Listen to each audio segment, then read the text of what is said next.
want to say, Emelina, that was a fantastic talk. There's going to be a few topics that I'll touch on that are quite similar, so I definitely want to have a chat to you later because that was really, really cool. But so, I'm going to start with something a little bit different. Magic. Everyone is intrigued by the concept of magic. Whether you're superstitious or not, the concept is one that activates creativity and imagination in anyone as we consider what a better world might look like. If you were given a magic wand for just one day, what would you do with it? If you came across a magic lamp and a genie emerged and was to grant you 3 wishes, what would you choose to do to change the world that we live in today?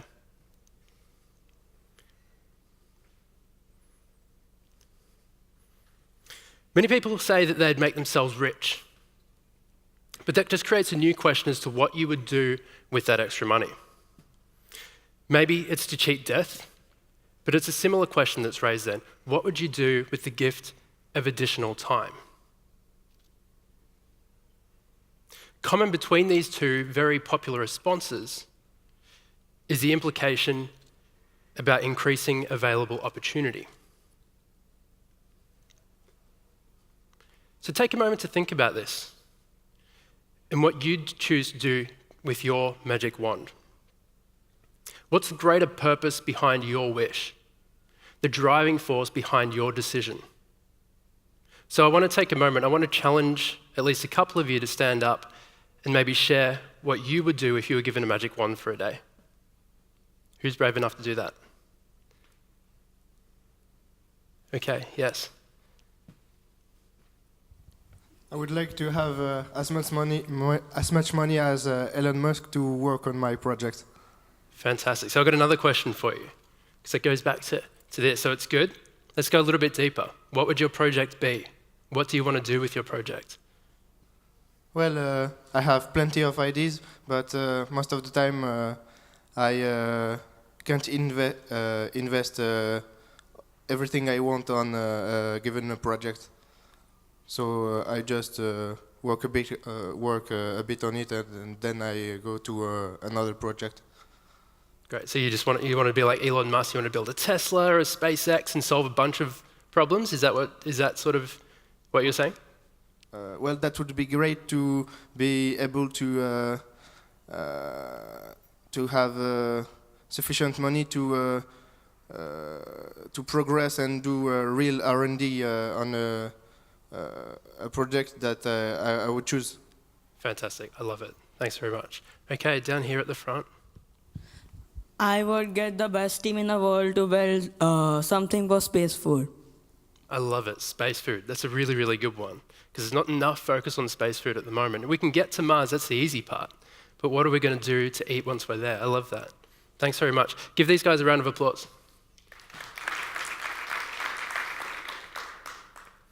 Magic as a thought experiment is a creative tool that activates our imagination and enables our minds to be unimpeded by the perceived boundaries that we place on our universe, on what is possible.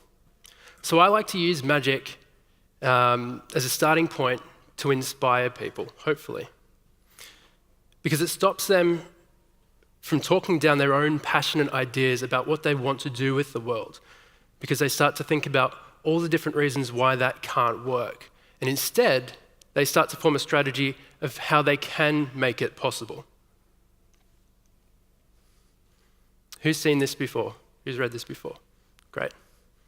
Arthur C. Clarke, arguably the most famous science fiction writer in all of history. He proposed a trio of adages, the final of which says that any sufficiently advanced technology is indistinguishable from magic. So if you haven't heard it before, let that sink in for a bit. It's very difficult to disagree with this. Last century, science fiction writers did their very best to take our imaginations on wild adventures, exploring the results of the most far-fetched and apparently inevitable technologies and the impacts on the societies that use them. Today, despite the fact that our hoverboards have wheels that are attached to the ground, and our flying cars well, we're not quite there yet. A lot of imagined technology explored by science fiction writers has already arrived. In many cases, we can reflect and laugh at the proposed solutions because they already seem so old by today's standards. We overcame science fiction about a decade ago, and we didn't even notice. Who recognizes where this is from? Do you know where it's from? Back to the Future. So Back to the Future was a film, sci-fi film from 1985, and science fiction, it got people's imaginations wondering what the future would look like, and they explored that. They went 40 years into the future, went to 2015. Now, does anyone notice anything? Oh, there are my notes down there. Does anyone notice anything particularly strange about why I've taken this screenshot? Here you see what looks to be a post box, but it's not a post box. It's a little bit blurry. What it actually says is that it's a fax machine. This is 1985, the film was produced. And it's just a few years before the internet became really mainstream. And even then, we didn't predict that the internet would be around in 2015. Instead, we thought that we'd get rid of all of our physical mail because we would travel to the side of the road and we would scan our physical mail and it would be transmitted maybe via the internet, but that way. They didn't predict email, they didn't predict all of the amazing things that we have to enable us to do this today. Now, 2001, Space Odyssey, the astronauts you see behind me are shown to be using very cutting-edge technology.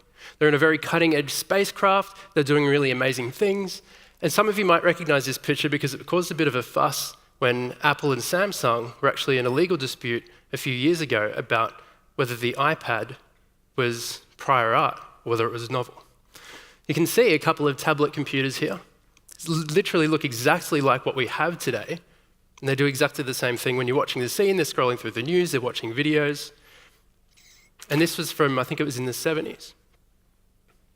But what I find really interesting about this, sure, it was supposed to be set in 2001. We don't have those kind of spacecrafts just yet. Maybe some of you will help invent those.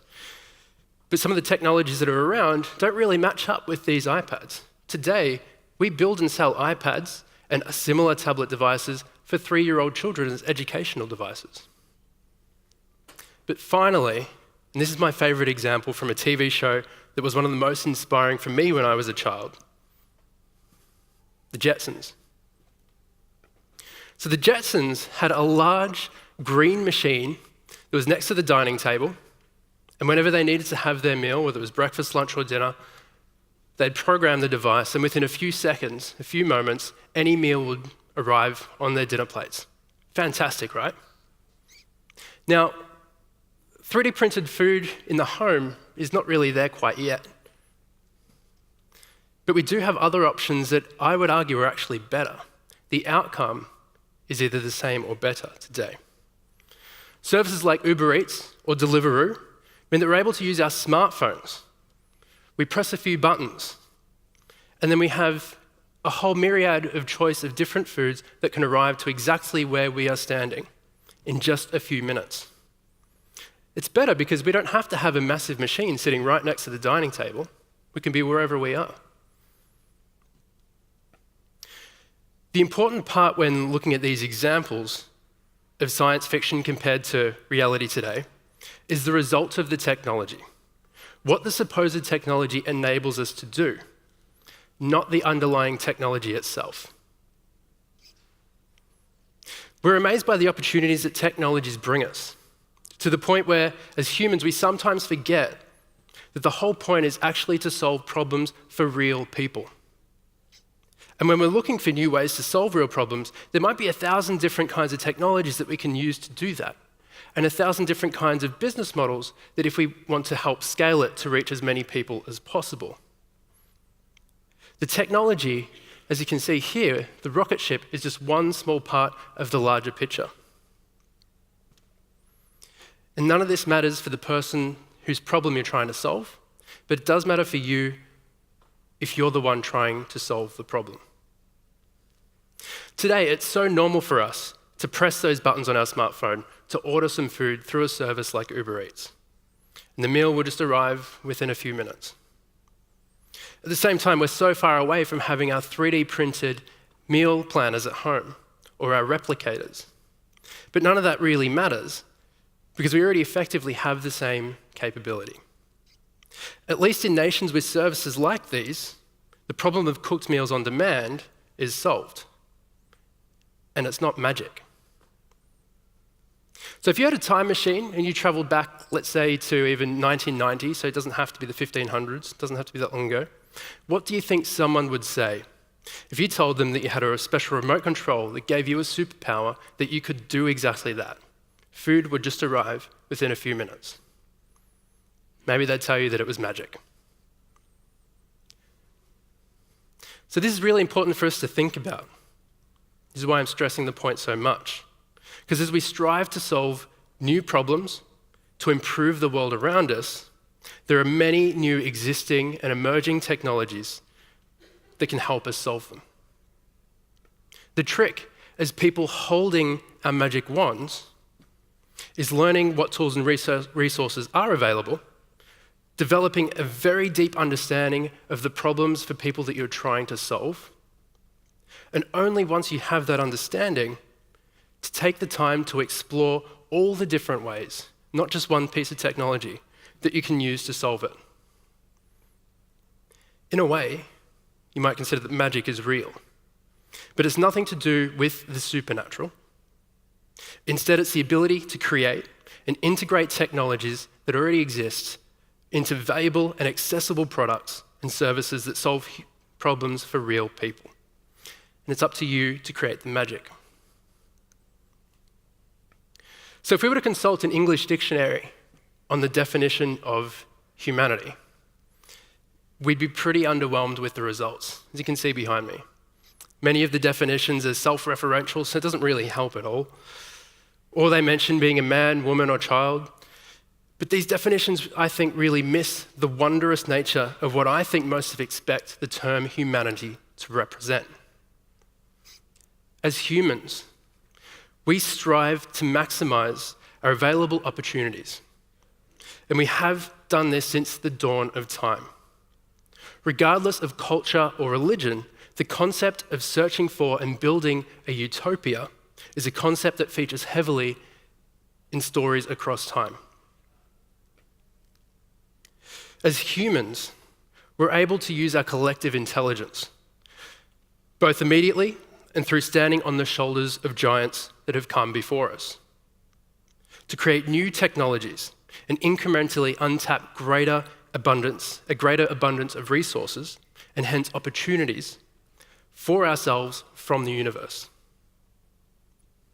Through collaboration and co-creation, we can achieve greater prosperity than if we go it alone. Humankind is defined by the technology that we have collectively developed. This point is quite literally what makes us human. Our path of evolution over millions of years has been forged by our ability to develop new technologies that enhance our relationship with each other and with the world. Just as we form relationships with other people too, we form relationships with technologies that enrich our lives and create new opportunities for us. Remember that technology is more than just robotics, electronics, and software. So the best example of how we've previously augmented our own selves with technology is the invention of spoken language itself. Using our own vocal cords and ears as transmitters, we've created a wireless system to communicate complex ideas from one mind to many. We developed then written language, which enabled us to communicate ideas across both time and space. And with increasing access to education, many people today couldn't even imagine not being able to read or write. It's such an inherent part of our day-to-day lives. Then this takes us to the internet, to smartphones, to social media, which enables us to share our thoughts with the entire world individual thoughts, with almost zero expense or any effort. To feel that our smartphones are a part of ourselves is not abnormal, because we've done all of this before. We are defined by the technology that we have collectively developed. Each generation, we stand on the shoulders of giants as we work together in a cycle to better understand the universe around us and to leverage our learnings to solve the biggest problems that we face, which all really boil down to access of resources and creating opportunity. When we look at the night sky and we see a myriad of stars, I don't think enough of us really feel that sense of absolute wonder, as from the realization that us and everything we can see, feel, hear, smell, and touch is made of stardust. The entire universe, including us, is constructed from the remnants of old stars whose flames have burned out long ago. In a way, humanity is the universe's way of configuring, exploring, and understanding itself. Until the last century, our planet, Earth, provided us with an overabundance of resources. But as our demands increased, we started to approach the limits of what humanity can do when confined within the boundaries of our pale blue dot. When we feel that there is no longer an abundance of resources, we stop collaborating and we start competing. We start to think with a mindset of scarcity and of panic. Until the middle of the 20th century, it was only through myths and legends that we even considered the ability to travel beyond the boundaries of Earth and into the heavens. And today, when we see the imagery of a rocket tearing through the stratosphere, piercing the outer limits of our pale blue dot, the dot which has been sailing through space for billions of years around the sun again and again, we're suddenly reminded, even if not consciously, that there is an abundance of opportunities still available to us, but only if we go out and get them. I'm yet to actually meet anyone in all of my travels around the world who isn't fascinated by the concept of space and finds wonder in rockets and satellites, even if they can't articulate why. And I believe that this is because they are symbols for humanity and a reminder that we're still at the very beginning of our journey. In the grand scheme of the universe, the planet we reside on is an infinitesimal location, and we need to venture out into space if we're going to continue our quest for a utopic future. To be human is to strive and to build a better place for all. And technology is our way of leveraging our available resources in pursuit of achieving our magical visions. Recently, we've used our knowledge of science and engineering to make robotics more ubiquitous and useful for increasing numbers of people on the planet. Technologies based in hardware, software, or a combination of both are able to automate tasks and ultimately empower people to achieve more than an individual person could. Electric toothbrushes, cyclone vacuum cleaners, self-cleaning ovens, virtual email assistants, and autonomous vehicles are all small examples of this. Today, we're at the cusp of a great paradigm shift. The ability to design and build powerful robots, like the satellite you see here being built by some high school children, is well within the reach of the average person. Technology has become so advanced and so accessible that an individual today can learn to design, then build and launch a piece of space hardware for less than the cost of a fast food franchise. Over the last few decades, we saw software eating the world, but many of our lives have been enriched by the abundance brought directly to us through the internet and through the virtual universes enhancing our physical reality. Despite all of the magic that the software boom has brought to our fingertips, it hasn't changed the tragedy that we still remain physically limited to the confines of the pale blue dot. However, so we start to get some crossover, Entrepreneurs and minimally funded teams today are inventing the infrastructure that is enabling humanity to truly break free and to access the boundless opportunities that we were promised during the middle of last century during the space race. Billion-dollar companies, like Planet here, are being forged by passionate entrepreneurs, building satellites out of smartphone electronics. With spacecraft and satellites getting smaller and more powerful due to terrestrial technology advances, entirely new space launch markets are emerging, with startups experimenting with different ways of sending small payloads into space. Examples include rockets that are firing hot air balloons so that you can skip the entire stage of a thick, dense atmosphere, wasting a bunch of fuel, or space planes that are much more effective and efficient to replace the first stage of trying to get into space. These are the ultimate reusable spacecraft. An economy destined to encompass numerous industries in orbit is starting to form. Pharmaceutical companies are even looking to leverage the opportunities of space, such as microgravity, where they can conduct research and start to develop new medicines that you literally cannot do here on Earth. They're looking to use space to benefit humanity, but for us here on Earth, it's not necessarily just about space travel. Small teams beyond the traditional aerospace titans are developing novel propulsion systems to eventually build things like space tugs. Picture a tugboat in space that might help move an old satellite so that you can reuse it or refuel it or move it into a different orbit or move it out of the way to clean up the junk. In fact, some companies are creating orbital refueling stations. Today, there's at least three companies that I can think of off the top of my head that are putting fueling stations into orbit so that satellites no longer have to be launched where over half of their mass is taken up by the fuel that they need to operate. Because at the moment, to launch a traditional satellite, it's sort of like if you were to go out and buy a brand new iPhone, and as soon as that first battery runs out, that's it, you've got to throw it out. The hardware is still good if you could recharge it.